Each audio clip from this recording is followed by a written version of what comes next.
बार अपमानित हो चुका हूं। इस बार तुम्हारी बारी है पांडवों। महादेव का वरदान सफल रहा। आज इस युद्ध भूमि में केवल मेरा शासन होगा, मेरा। केवल अर्जुन के अतिरिक्त कोई मुझसे जीत नहीं पाएगा पांडवों।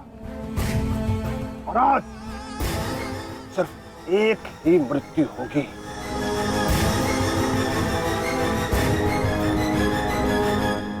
अभिमन्यु की।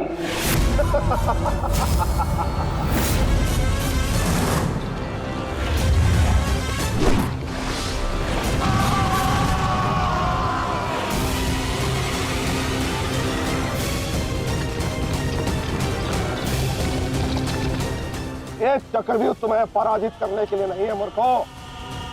ये तो उस अपमान का प्रतिकार था जो कल अभिमन्यु ने युवराज दुर्योधन के साथ किया था। उसने दुर्योधन का मान हरण किया था और आज वो उसके प्राण हरण करेगा।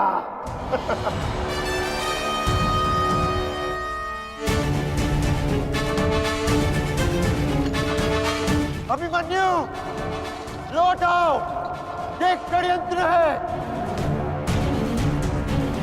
न्यायानाम अधिकाराणाम साम्राज्यर्थम साम्राज्यर्थम न्यायानाम अधिकाराणाम प्राप्त्यर्थम साम्राज्यर्थम। व्यू के भीतर प्रवेश करना जितना चुनौतीपूर्ण है, उतना ही चुनौतीपूर्ण उससे बाहर निकलना भी है। और यदि बाहर निकलने का मार्ग मनुष्य को नहीं पता, तो उस मनुष्य का अंत निश्चित है।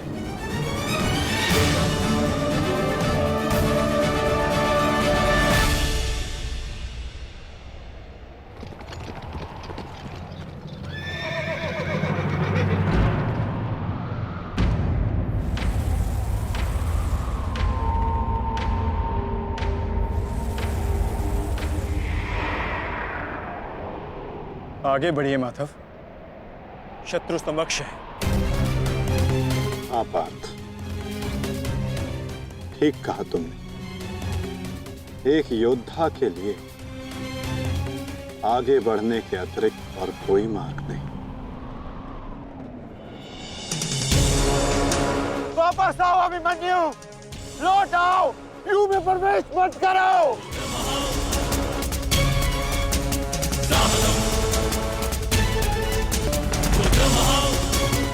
मेरे लिए अब लौटना संभव नहीं था श्री। यदि हमने इस चक्रव्यूह को नहीं तोड़ा तो हम ये युद्ध हार जाएंगे और मेरे रहते ये संभव नहीं। समझने का प्रयत्न करो पुत्र। ये सब तुम्हें घेर कर तुम्हारे प्राण लेना चाहते हैं। लौट आओ अभिमन्यु, लौट आओ। एक योद्धा मृत्यु के भय से पीछे नहीं हटता था श्री। वो आगे बढ़कर मृत्यु का वरण करता है। और आज मृत्यु को भी अर्जुन पुत्र के बाणों का तेज सहना होगा।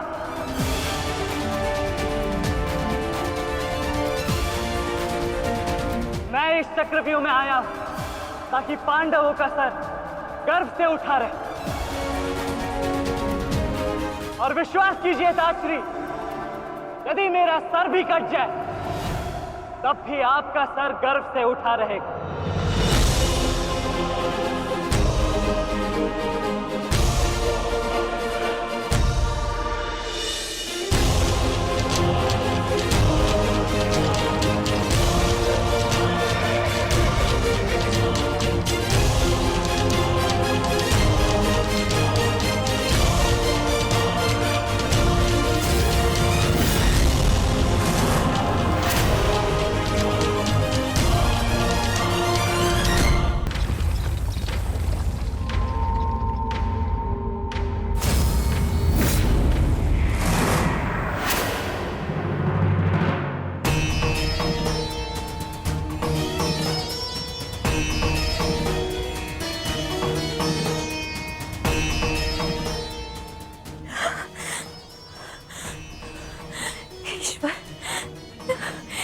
ईश्वर मेरे पुत्र की रक्षा करना। आओ आओ अर्जुन पुत्र आओ, तुम्हारा अपने इस मृत्यु व्यू में स्वागत है।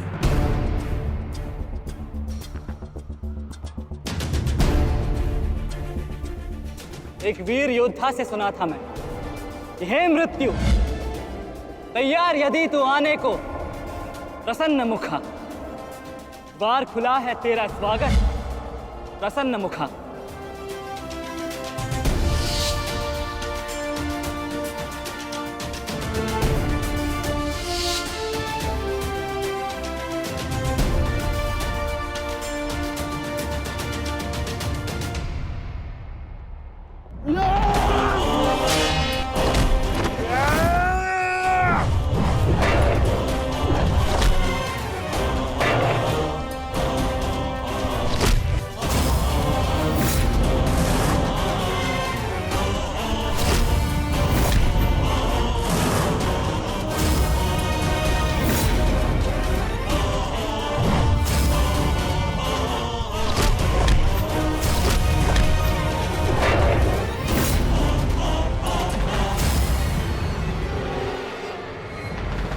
चाहूं तो तुम्हारा और बाकी तीनों पांडवों का इसी क्षण अंत कर सकता हूं मैं, किंतु उसके साथ उस पीड़ा का भी तो अंत हो जाएगा जो अभिमन्यु को पल पल मरते देख तुम्हें होगी। फिर उस पीड़ा का अनुभव कैसे होगा तुम्हें जो जयद्रथ ने इतने वर्षों तक सही है। अभी तो वो दृश्य देखना शेष है जिसे देखकर तुम स्वयं मुझसे अपनी मृत्यु की भीख मांगोगे। तुम्हारे सामने तुम्हारे कलेजे के टुकड़े टुकड़े होंगे और तुम कुछ नहीं कर पाओगे, कुछ नहीं। क्या हुआ? इतने महारथी को देख के भयभीत हो गए? क्यों? नहीं काका श्री, अपितु ये तो सम्मान की बात है कि एक साथ इतने सारे योद्धा मुझसे द्वंद्व करने की प्रतीक्षा कर रहे हैं। अच्छा, सच में महान धनुर्धर अर्जुन के पुत्र और महानतम योद्धा वासुदेव कृष्ण के भांजे का स्वागत ऐसा ही होना चाहिए। प्रणाम स्वीकार करे आदरणीयों।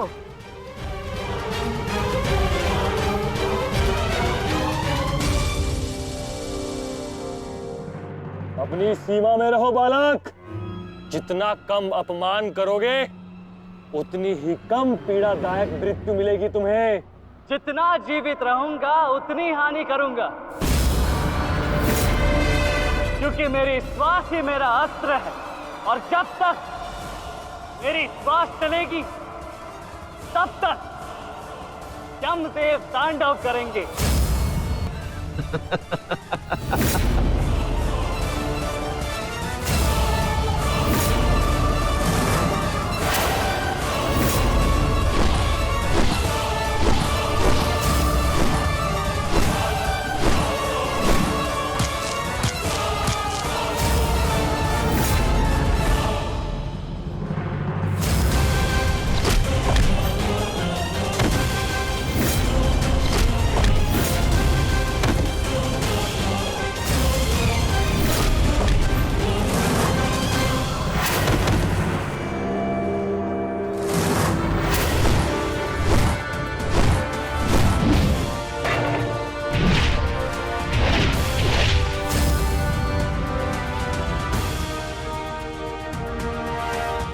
कुछ स्मरण हुआ काका श्री? कहा था ना मैंने कि जब जब आपसे द्वंद्व करूंगा तब तब आपके वस्त्र हरण करूंगा और तब तब आपके मुख पर इस लज्जा को देख अपने मन में जल रही प्रतिशोध की ज्वाला को शीतलता प्रदान करूंगा। और हो गया मेरा अपमान, अब और नहीं। महारथियों, आक्रमण करो इस बालक पर।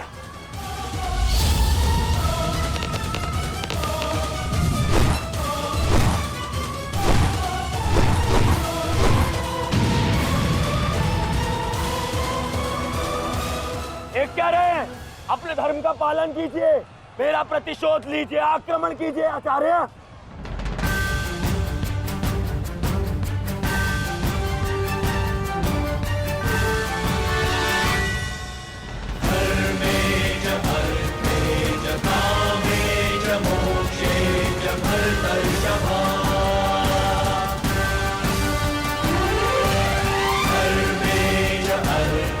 नहीं आचार्य द्रोण, ऐसा अनर्थ मत कीजिए। ऐसे अधर्म में आप कैसे सम्मिलित हो सकते हो? आचार्य, वो बालक है। रुक जाइए आचार्य, रुक जाइए।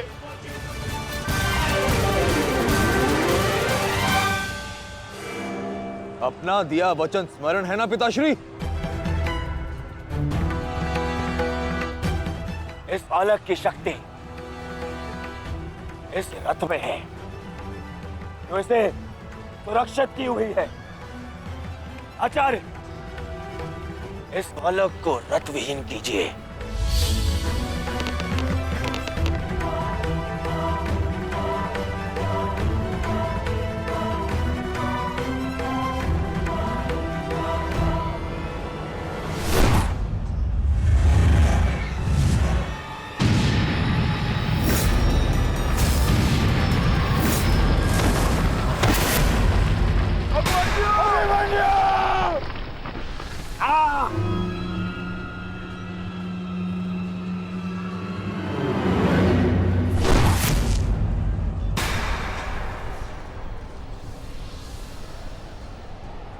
माधव, मुझे कई बार चोट लगी, परंतु इस चोट की पीड़ा का भान मेरे मन को विचलित कर रहा है। कहीं ये कोई संकेत तो नहीं?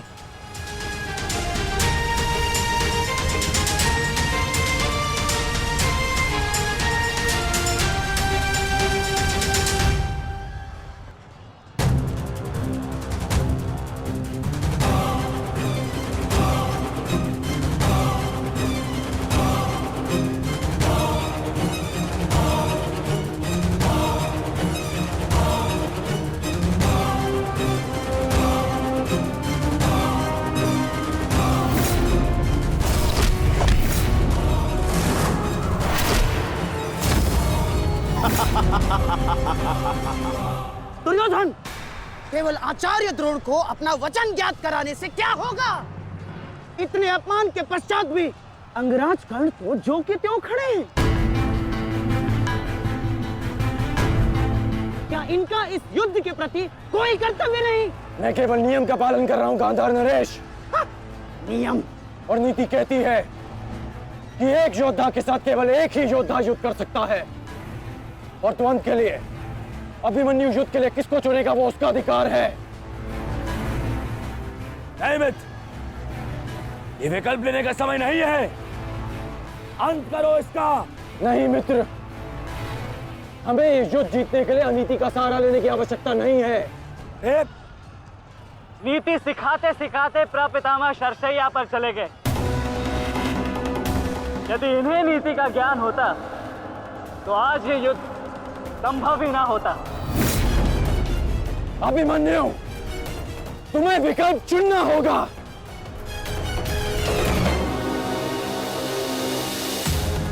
तो फिर मैं आप सबको वन के लिए चुनता हूं।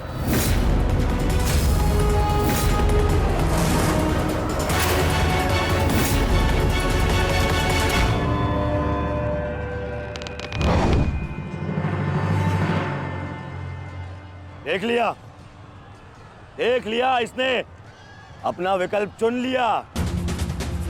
अब इस पर दया दिखाने की कोई आवश्यकता नहीं है। अब आक्रमण करने की आवश्यकता है। आक्रमण करो और अपना वचन स्मरण रखो कर्ण। देख रहे हो पांडवों, अभी तो ये रथ विहीन हुआ है, फिर निशस्त्र होगा और फिर प्राणहीन।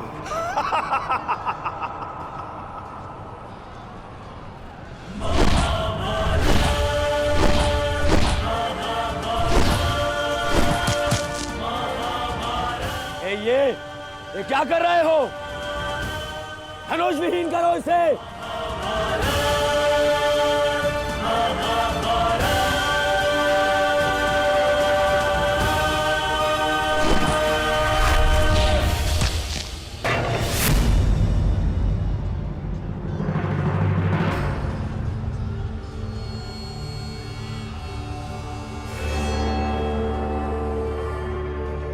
ठहरो मत,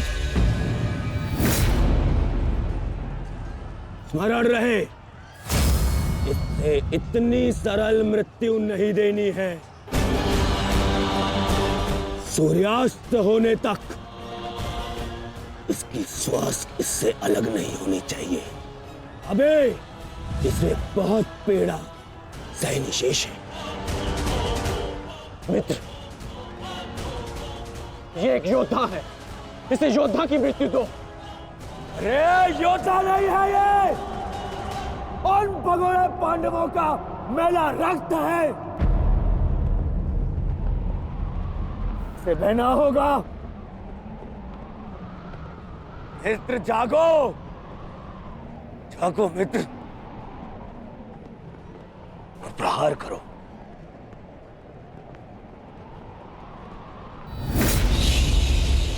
नहीं, नहीं अंगराज, ऐसा मत करो, ये अधर्म है। अधर्म? अंगराज!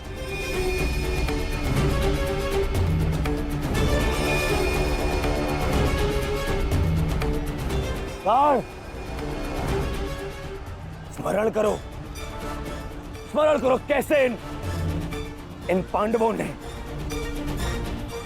तुम्हारे पुत्र को मारा था। दया तो इन्होंने भी नहीं दिखाई थी उस पर। उसकी पीड़ा का मान है मुझे, और प्रहार करो, प्रहार करो उस पर।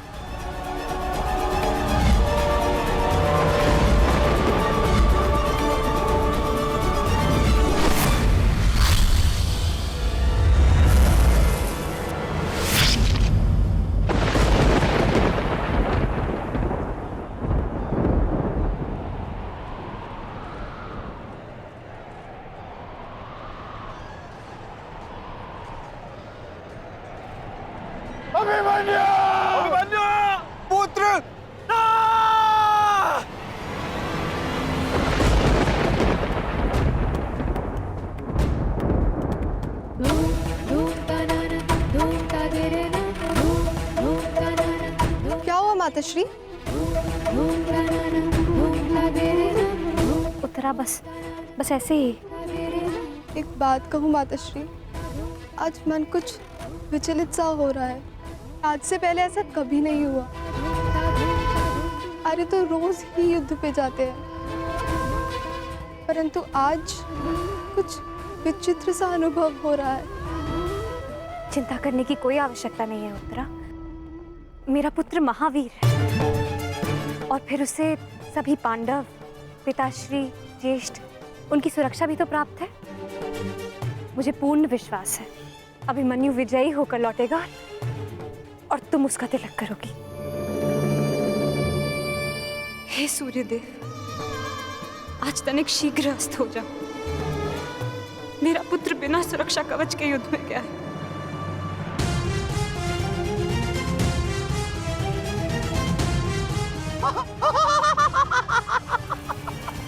बालक, तुम्हें सबके साथ युद्ध करना था ना?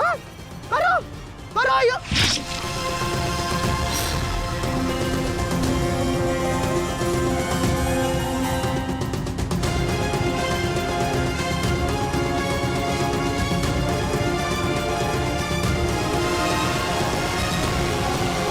थक गए योद्धाओं? मेरी चुनौती अभी समाप्त नहीं हुई।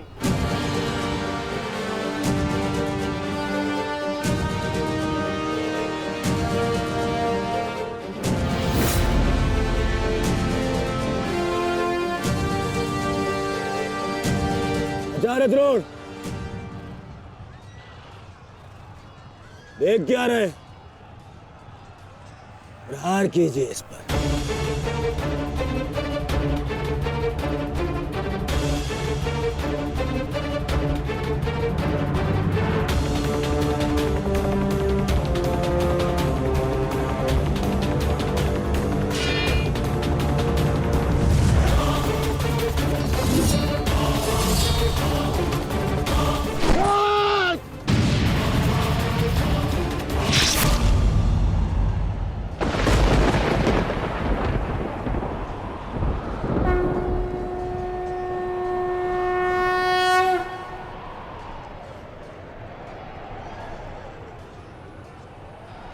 अब ठीक है ना माधव?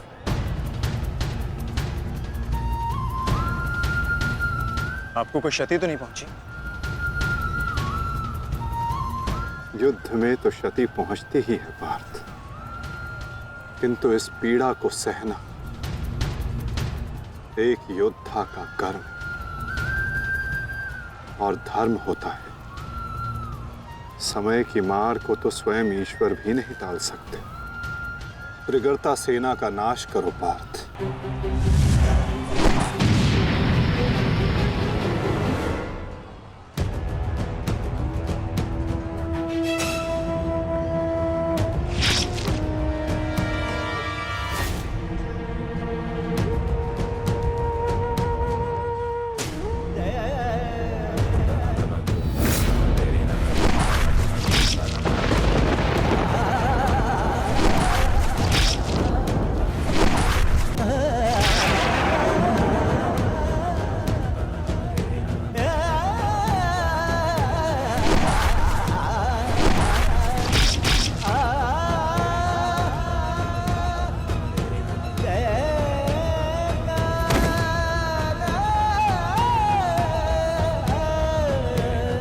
ये द्वंद्व अभी शेष है।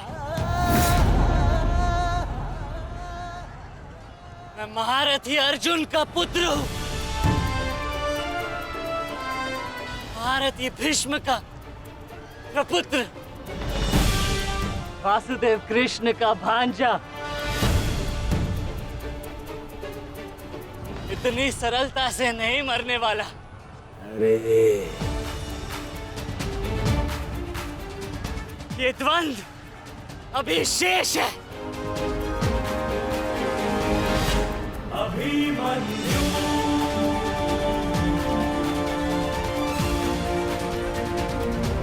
अभिमन्यु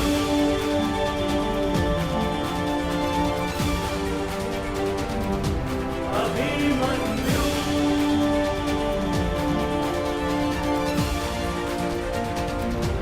अभिमन्यु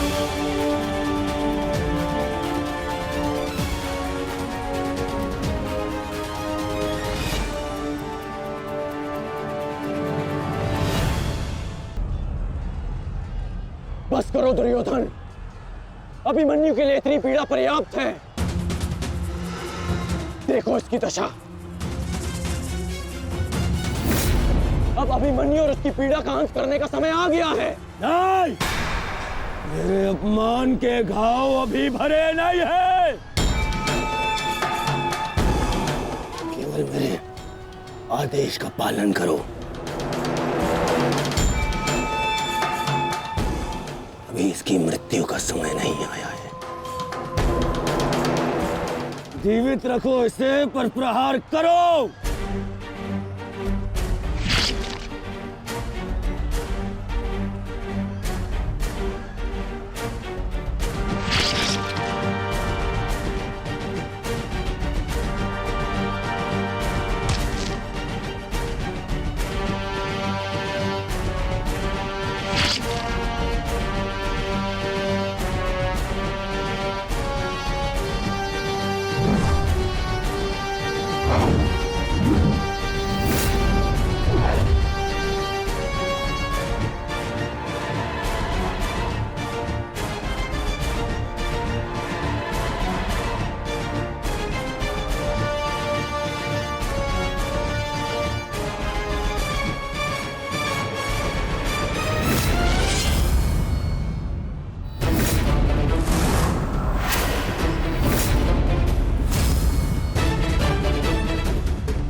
अपने पूरे बल से प्रहार करो इस अर्जुन पुत्र पर।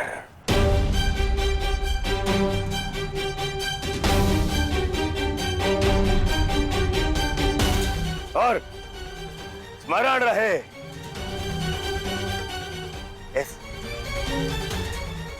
इस बालक के शरीर के हर एक भाग में